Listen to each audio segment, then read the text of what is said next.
So, Lilo and Stitch has made close to $1 billion in the box office, along with How to Train Your Dragon, which has made around $500 million. Now, this would have made any dreamer or Disney fan jump for joy, as these beloved movies have been loved all over again by the public, and have introduced these films to a new generation of children and fans. But I don't like fun! These movies suck because I'm the quit having fun guy. I feel the need to critique things that people like because I am nothing more than a paragon of evil who feeds on misery. Or like I'm right, like objectively. There's no argument here. But like in all seriousness though, I've become very unhappy with the surge in popularity of remakes and that they make so much money. It has less to do with the popular thing bad and more to do with the laziness that these films promote. I like my slop, okay? I like Marvel and Star Wars, and I even indulge in the odd Fast and Furious movie every now and again. But at the very least, Marvel movie number 37 and the Ben Quadanaro spinoff on Disney Plus have one thing in common. They have a modicum of creativity. And I feel like that begs the question, why do companies feel so obligated to make remakes instead of spending their time making brand new projects? And is there anything that can be done about it? Can we fix society? Maybe. I don't know, man. Spread go cross the block. Spread go cross the block. Let's say you're an evil, greedy Hollywood executive and you're trying to find a way to break the Hollywood formula and find a way to make guaranteed millions in the box office every single time so you can laugh your way to the bank and spend $5,000 every 2 seconds. Well, you come with this creative idea. The idea, essentially, is to take films that you've already made and just re-release them. This can actually be in the form of 2 different ways. You can either do what some companies like Lucasfilm have done. Lucasfilm is now part of Disney, you know what I mean? By re-releasing films around the same time as their anniversaries to profit on the nostalgia and the fact that people like these franchises. Or the more beneficial one would be to just remake the film from the ground up and just re-release it again. Why bother making a brand new IP when you can just re-release something that already made a bunch of money and just get people to watch that again and make even more money on top of what you already did make? Thus, the concept of the remake was born. Now, I don't think the remake in and of itself is necessarily a bad thing. I think like 10, 20 years ago, back when everything wasn't so accessible, remakes made sense because it allowed children to be introduced to these cool and amazing stories without having to worry about their mom or dad trying to find some old VHS or spend $20 on the film that the kids are probably going to watch it once or twice. I think the inherent concept of the remake isn't a bad thing. However, because we live in 2025 and everything is terrible, I mean, literally everything sucks, the remake has gone from something that had a noble meaning behind it, introducing new things to new people in new and interesting ways, and kind of just removed all of the soul and all of the passion and all of these otherwise great products. Spread go cross the block. Spread go cross the block. Spread go cross the block. Even though they own everything, I really don't like Disney because Disney indicates everything that's wrong with the systems and the powers that be. They own literally every facet of Western culture that surrounds us. They own Family Guy.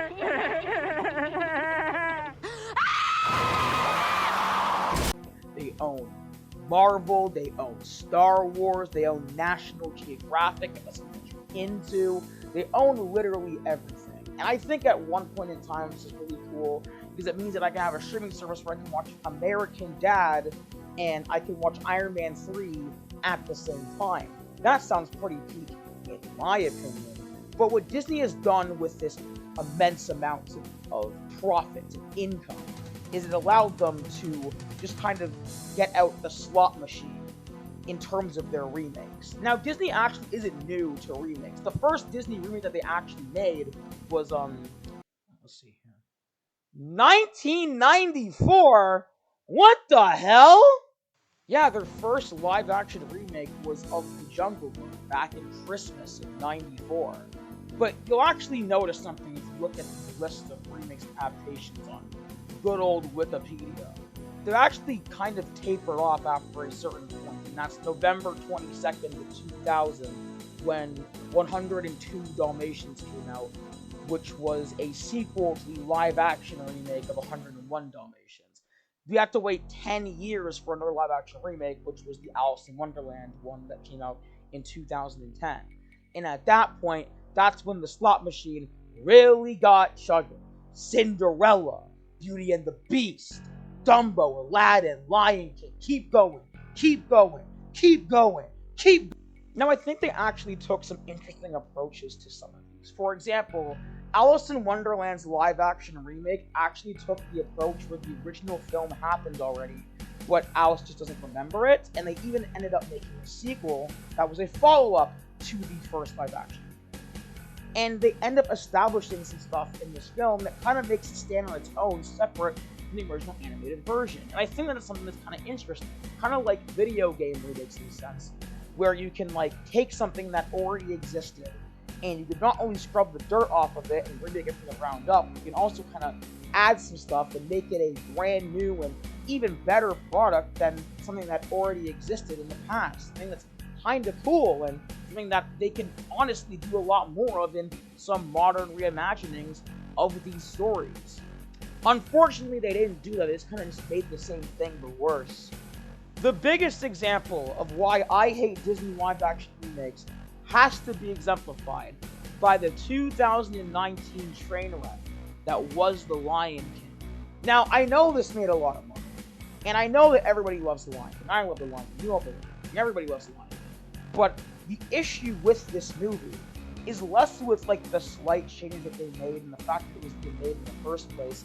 It's the entire facet surrounding making a live-action remake of an animated movie about animals. See, where other films like Mulan and Cinderella and Beauty and the Beast kind of get away with is that we're mostly involving actual people. So the live-action remake formula kind of works better because these films are just kind of just having actors pretending to be Disney characters, which is perfectly fine.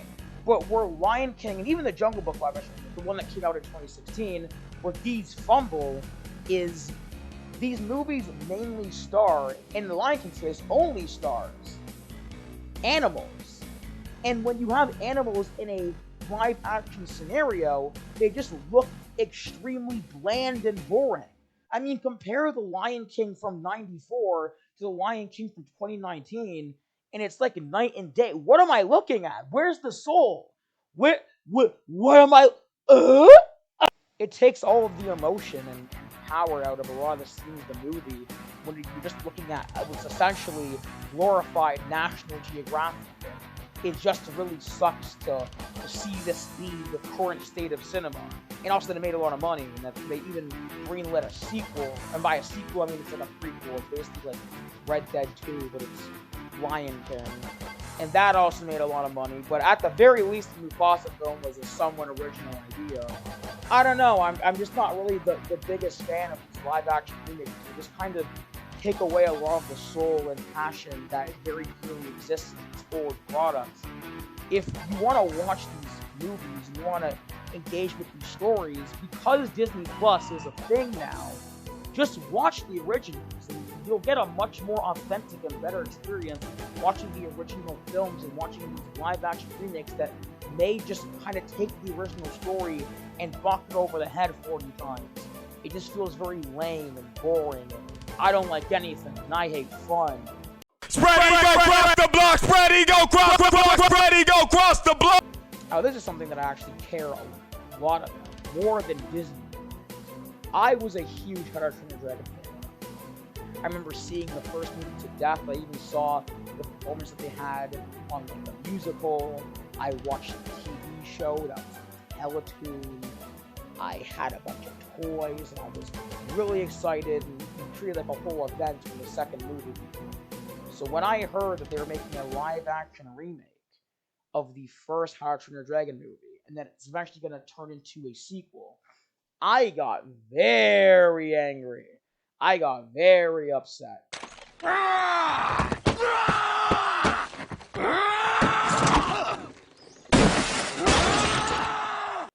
because DreamWorks does not need to stoop down to this level to make money. It's really ridiculous. They kind of been in the slot machine for a while with all like their Netflix stuff. So I figured that with all that money from like the Puss in Boots interactive show on Netflix, they wouldn't need to stoop down to Disney's levels in terms of, putting out slop. But even Disney doesn't have to do that because like they're Disney. But alas, here we are. Get the meal at Burger King if you like the How to Train Your Dragon meal. Now, How to Train Your Dragon is a franchise that I hold near and dear to my heart. I grew up watching the movie to death. I grew up watching the show. I grew up with a toothless action figure. I grew up watching the second movie in theaters, and that was my Infinity War before Infinity War was even a thing. I love How to Train Your Dragon. So when this remake came out, I kind of got really pissed because I was really upset to see DreamWorks, a company that isn't really my favorite, but, I respect them to a very respectable degree. I don't like that they stoop to this level. The fact that DreamWorks has now become part of the live-action remake industrial complex now kind of sets the standard that Disney is not the only one that can put out this stuff. DreamWorks is now also in the rat race, so perhaps expect some more live-action remakes of DreamWorks classics in the future. And hell, even expect some more live-action remakes of films from the 2010s that were animated. I mean, you guys want like a Storks remake, or a Smallfoot remake, or like a paranormal? No, actually, that would be the worst thing. But I don't like it. I don't like fun. I don't like fun. But it was very jarring when I saw my friends who otherwise scoff at a live-action remake of a film that is older than World War II to then jump up and down for a remake of a movie that we remember when it was out in theaters. And it's like, you're falling for it! You're falling for the slop! You're falling for it! How could you do this to me? And I'm not even trying to say that liking these films is a bad thing. You can like live-action remakes. I mean, I even think that some of these aren't the worst thing ever, but I just personally think that the How to Train Your Dragon remake being out is now setting a very depressing standard that now you can just make live-action remakes of movies that have made you money in the past, and you can just watch the money flow in. So I hope you enjoy the next years of terrible, terrible live-action remakes. Ready, go cross the blocks. Ready, go cross the blocks. Ready, go cross the block. So recently I saw F1 in theaters. It's a pretty good movie. I highly recommend you go see it, even if you're not somebody like me who cares about F1 particularly. But I was talking to one of my friends that I saw the movie with, and we were discussing about how this movie and Thunderbolts did not really make that much money at the box office in comparison to the two aforementioned paragons of evil. And although I think that F1 and Thunderbolts are good movies, does original always mean good? I think people have this conflation a lot, that remakes are bad because they are already existing products and they're not new, they're not original, and they're just re-released outputs. But there's been tons of cases of new stuff coming out that has been just as bad, if not worse, than any Disney remake could ever wish to be. If you're anyone that frequents film Twitter, or just Twitter in general, at any point in the past, 2-3 years, you probably remember this tweet from this person that was talking about the Dwayne "The Rock" Johnson slop fest known as Red One, with the comment, "Film Twitter always bemoans the lack of creativity in Hollywood and superhero fatigue, and yet when we finally get a truly original piece of blockbuster cinema like Red One, we let it flop. Don't blame me when studios stop funding passion projects." Now this tweet is bad, it's bad. It's kind of a bad representation of what people mean by original films. Yes, Red One is an original film, but it's also not a good movie. Something being original does not automatically make it good. That's never been the case, the argument per se, for people like me as to why original films need to come out more. I think original films are more interesting, though, because they show people at the peak of their creativity, for better or for worse. You can see people output new ideas and brand new ways of telling stories without having to rely on stuff that we're already familiar with.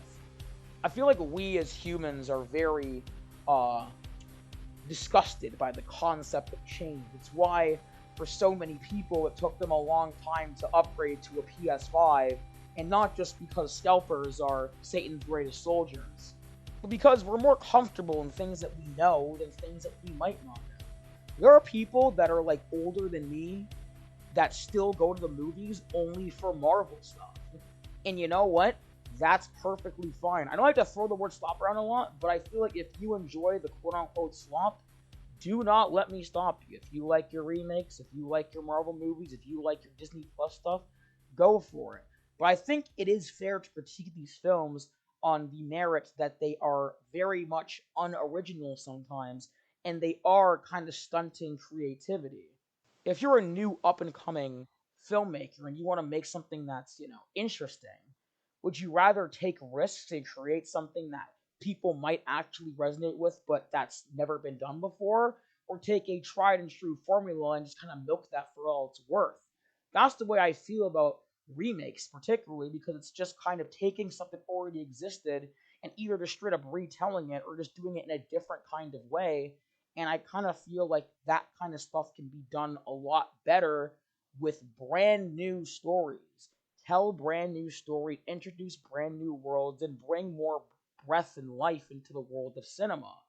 I used to only go to the movies for Marvel, Star Wars, and the occasional animated film, but now that I'm older, I'm starting to see a lot more movies that are stuff that I wouldn't usually watch, and I'm enjoying myself a lot more.